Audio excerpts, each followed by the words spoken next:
नाज़रीन नावात ख़बर पहुंचाईंदासीं मटियारी मां, जिथे हथियारबंदनि जी फायरिंग में ज़ख़्मी थियल नौजवान फौत थी वियो आहे। मटियारी वेझो हथियारबंदनि जी फायरिंग में ज़ख़्मी थियल नौजवान हयाती विञाए वेठो आहे। तफ़सील मालूम कयो था बाबू ख़ासकली टेलीफोन लाइन ते मौजूद आहे। जी बाबू, कहिड़ा तफ़सील आहिनि, आगाह कजो।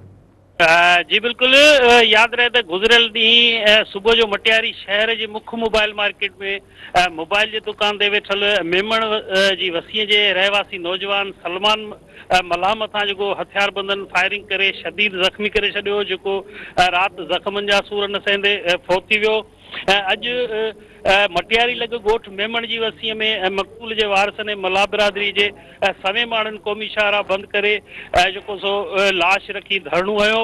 मुज़ाहिरो कंदड़ जो मुतालबो आहे त जेको जेसि ताईं सभु जवाबदार गिरफ़्तार नथा कया वञनि तेसि ताईं जेको रोड न खोलींदासीं। मुज़ाहिरे वारे हंधि Matiari police, DSP Matiari, SHO Matiari, DIB incharge जी अॻुवाणी में वॾी पुलिस नफ़री पहुतल आहे। पुलिस जो चवणु आहे त पुलिस ॿिनि जवाबदारनि खे गिरफ़्तार कयो आहे। बाक़ी जवाबदारनि खे जेको जल्द गिरफ़्तार कयो वेंदो।